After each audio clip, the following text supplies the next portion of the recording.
GT Holidays, South India's #1 travel brand. You know you are special when you're with GT Holidays. Nakkeera நேயர்களுக்கு வணக்கம்.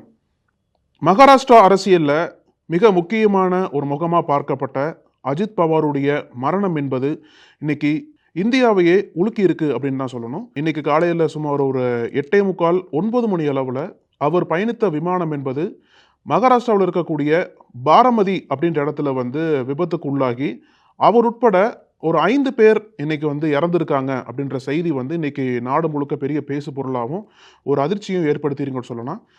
அஜித் பவாரோட வாழ்க்கை வரலாறு என்பது அரசியலே பார்த்தீங்க அப்படின்னா பல கட்டங்களாக விரிந்து பல சர்ச்சைக்குரிய ஒரு அரசியல் வாழ்க்கையாக தான் அவருடைய வாழ்க்கை என்பது இருந்தது. அஜித் பவார் மகாராஷ்டிராவுடைய நீண்ட கால துணை முதல்வர் அப்படின்ற ஒரு வரலாறை அவர் ஏற்கனவே வச்சிருந்தாரு. அவருக்கு 66 வயதாகுது. இன்னைக்கு காலையில் மும்பையிலிருந்து பாரமதி, அதாவது பாரமதி அப்படின்றது அஜித் பவார், சரத் பவார் அந்த குடும்பத்தோடைய கோட்டைன்னு கூட சொல்லலாம். அந்த அளவிற்கு பவார் குடும்பத்தோடைய அந்த அரசியல் ஆதிக்கம், அந்த அரசியல் ஆளுமை என்பது பாரமதி தொகுதி முழுக்கவே நம்மளால் பார்க்க முடியும். இன்னைக்கு மும்பையிலிருந்து பாரமதி அப்படின்ற இடத்திற்கு அங்கே வரக்கூடிய உள்ளாட்சி தேர்தலையொட்டி அங்கே அஜித் பவார் பல பொதுக்கூட்டங்களை பேசுறதுக்கு தயாராகிட்டு இருந்தார்.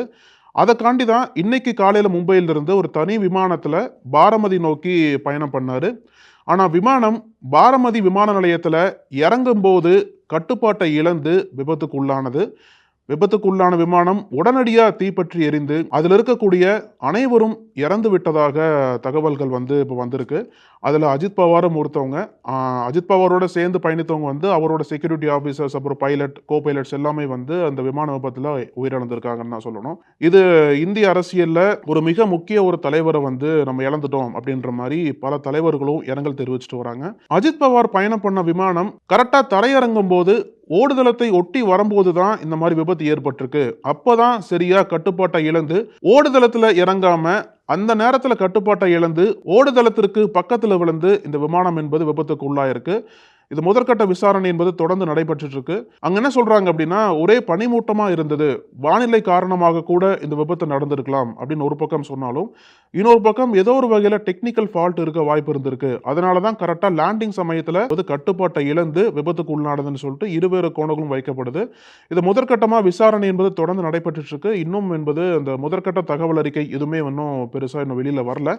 இருந்தாலும் பாத்தீங்க அப்படின்னா அங்க இருக்கக்கூடிய மக்கள், அந்த உள்ளூர் வாசிகள் என்ன சொல்றாங்க அப்படின்னா, விமானம் இறங்கும் போதே தாறுமாறாதான் இறங்கிட்டு இருந்தது, அது கண்ட்ரோலாவே இல்லை. இறங்கும் போதே ஏதோ ஒரு வகையில விபத்துக்கு உள்ளாக போகுது அப்படின்ற ஒரு அச்சம் என்பது எங்களுக்கு இருந்தது. நாங்க பயப்பட்ட மாதிரியே அது விபத்துக்கு உள்ளாயிருச்சு. ஓடுதளத்துக்கு பக்கத்துல விழுந்து மொத்தமா நொறுங்கிருச்சு. விழுந்த உடனே தீ என்பது மலமளவென விமானத்துக்குள்ளேயே ஃபுல்லா தீ பற்றி விமானமே கருகி இருந்தது அப்படின்ற மாதிரி உள்ளூர் வாசிகள்லாம் அங்க என்ன நடந்தது அப்படின்றத விவரிக்கிறாங்க. இது ஒரு பக்கம் விசாரணை என்பது தொடர்ந்தாலும், மறுபக்கம் அந்த விமானத்தை குறித்தும் பல தகவல்களும் வந்துட்டு இருக்கு. அந்த விமானம் என்பது லியர் ஜெட் 45 அப்படின்ற ஒரு வகையை சேர்ந்த ஒரு பிஸ்னஸ் ஜெட் அப்படின்ற மாதிரி சொல்றாங்க. அதுல ஒரு 8 பேர் பயணிக்கலாம். அது கனடாவை சேர்ந்த பம்பார்டியர் விமானம் அப்படின்ற ஒரு விமான நிறுவனத்தால் தயாரிக்கப்பட்ட ஒரு சிறிய ரக விமானம். இதில் 8 பேர் பயணம் பண்ணலாம். இந்த ஒரு குறிப்பிட்ட விமானம் என்பது 2010 பயன்பாட்டில் இருக்கு. அதனால இதுல எல்லாமே சேஃபாக தான் இருந்திருக்கும். ஒரு போயிங் 777 அந்த ரக விமான அளவிற்கு இதுல நிறைய சேஃபான ஃபெசிலிட்டிஸ் இருக்கு, பாதுகாப்பு அம்சங்கள் இதுல அதிகமா இருக்கு. இருந்தாலும் எதற்காக இந்த விபத்து நடந்தது அப்படின்றதான் பெரிய கேள்விக்குறியா இருக்கு. இந்த விபத்துக்கு என்ன காரணம்னு சொல்லிட்டு அந்த முழுமையான விசாரணை வந்தா மட்டும்தான் தெரியும். இன்னொரு புறம் அஜித் பவாருடைய அந்த அரசியல் வாழ்க்கை என்பது மீண்டும் இன்னைக்கு மகாராஷ்டிரா முழுக்கவே பேசப்படுது. இன்னைக்கு பிரதமர் மோடியில் ஆரம்பிச்சு டிஃபென்ஸ் மினிஸ்டர் ராஜ்நாத் சிங், அப்புறம் மகாராஷ்டிராவை சேர்ந்த பல தலைவர்கள், சிஎம் தேவேந்திர பட்னாவிஸ், அப்போ இந்தியாவில் இருக்கக்கூடிய பல தலைவர்களுமே அஜித் பவாருக்கு தொடர்ந்து இரங்கல் தெரிவிச்சுட்டு இருக்காங்க. ஏன்னா ஒரு காலத்துல மகாராஷ்டிரா சிஎம்மா வந்திருக்க வேண்டியவர், ஆனால் மகாராஷ்டிராவுடைய நீண்ட கால டெப்டி சிஎம்மா இருந்து மறைஞ்சிருக்காரு அப்படின்ற ஒரு இரங்கல் செய்தியை இன்னைக்கு எல்லாம் சொல்லிட்டு வராங்க. அஜித் பவாரோட வாழ்க்கை வரலாறு என்பது கிட்டத்தட்ட அரசியலில் அவர் 66 வயதாவது, ஒரு 45 இல்லைன்னா 50 ஆண்டுகள் கூட வச்சுக்கலாம். அவருடைய அரசியல் பயணம் என்பது ஒரு 45 ஆண்டுகளுக்கும் மேலானதுன்னு சொல்லலாம். மாநில அரசியல தான் தொடர்ந்து ஒரு கவனம் செலுத்திட்டு வந்திருந்தாரு. ஒரு பக்கம் 90களில் எம்பி ஆனாலும் அவரால் தொடர்ந்து தேசிய அரசியல்ல செயல்பட முடியல. அஜித் பவார், சரத்பவார் அவருடைய அந்த குடும்ப தொடர்பு என்பது நமக்கு தெரியும். சுப்ரியா சுலே, அஜித் பவார் எல்லாமே வந்து ஒரே குடும்பத்தை சேர்ந்த நபர்கள் தான். ஆனால் இருந்தாலும் பின்னாட்களில் வந்து முதல்ல அஜித் பவார் சரத்பவாருக்கே வந்து அவர் ஜெயிச்ச எம்பி பதவியை விட்டு கொடுக்குறாரு. அதை தொடர்ந்து அஜித் பவார் வந்து மாநிலத்திற்கு திரும்பி மகாராஷ்டிரா மாநிலத்தில் அரசியல் பண்ண ஆரம்பிக்கிறாரு. அந்த பாரமதி அப்படின்ற இடத்துல அவரோட கோட்டைன்னு சொல்ல இல்லையா, கிட்டத்தட்ட 32 ஆண்டுகளா அந்த பாரமதி தொகுதிக்கு அவர் தான் வந்து எம்எல்ஏவா இருந்திருக்காரு. அந்த அளவிற்கு பாரமதி தொகுதியில் அஜித் பவாரோட ஆளுமை வந்து இன்னுமுமே வந்து எல்லா இடங்களும் நம்மளால உணர முடியும். அது மட்டும் இல்லாமல் சமீபத்தில் பார்த்தீங்க அப்படின்னா சரத்பவார், அஜித் பவார் அவங்களுக்குள்ள நடந்த அந்த கருத்து வேறுபாடு, அந்த அரசியல் மோதலை தொடர்ந்து அஜித் பவார் தனியாக செயல்பட ஆரம்பித்தார். அந்த தேசியவாத காங்கிரஸ் அப்படின்ற கட்சியவே பிரித்து ஒரு தனி அணியாக செயல்பட்டு பாஜகவில் வந்து சேர்ந்தது எல்லாமே பார்த்தோம். அவர் மட்டும் இல்லாமல் இவரை வந்து பாஜக தான் பிரித்தது அப்படின்ற மாதிரி ஒரு குற்றச்சாட்டு இருந்தது. சிவசேனா கட்சியிலையும் 2 பாஜக உடைச்சது. ஏக்நாத் ஷிண்டே வெளியில் வந்து பாஜகவில் சேர்ந்தார். அதே மாதிரி அஜித் பவாரும் வந்து இங்கே சேர்ந்திருக்காரு அப்படின்ற மாதிரிலாம் வந்து நம்ம தொடர்ந்து அரசியல் நிகழ்வுகளை பார்த்தோம். அதை தொடர்ந்து தான் அஜித் பவார் வந்து மீண்டும் டெப்டி சிஎம் ஆனார். அவர் மீது பல குற்றச்சாட்டுகள் இருக்குது. அந்த குற்றச்சாட்டுகள் தப்பிக்க வைக்க தான் பாஜக வந்து அவரை வந்து அவங்களோட இணைச்சு ஒரு டெப்டி சிஎம் ஆக்கிட்டாங்கன்ற மாதிரி பல குற்றச்சாட்டுகள் எல்லாமே, பல விவாதங்கள் எல்லாமே பேசப்பட்டது.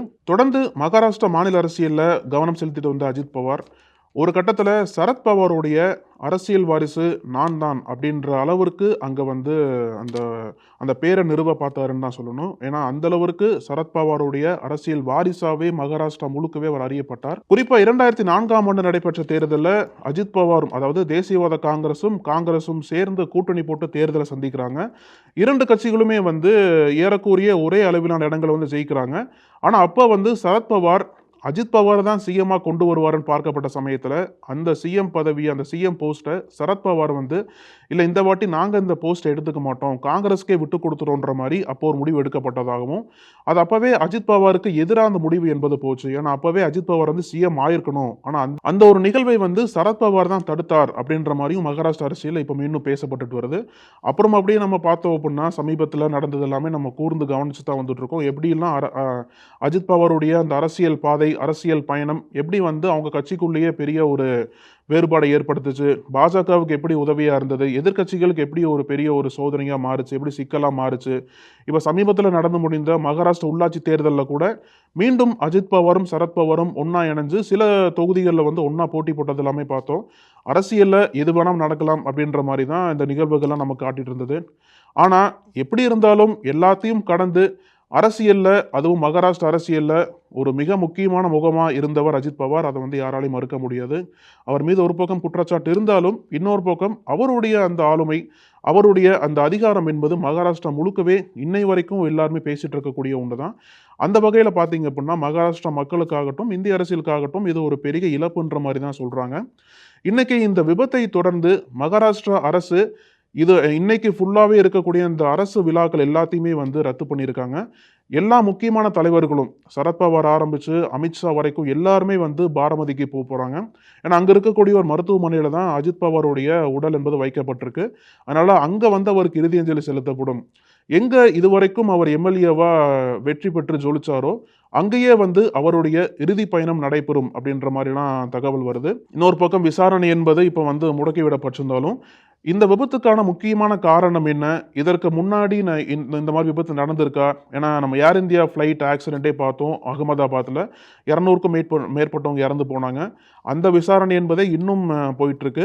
அதை தொடர்ந்து இந்த ஒரு விமான விபத்து என்பது இந்தியாவில் இப்போ நடந்திருக்கு. அதனால் இந்த விசாரணை என்பது எவ்வளோ நாட்கள் பிடிக்கும், என்ன காரணமாக இருக்கும் அப்படின்றது வந்து இன்னும் தெளிவாக தெரியல. அதனால் பல விவாதங்களும் பல கருத்துக்களுமே முழுசாக போயிட்டுருக்கு.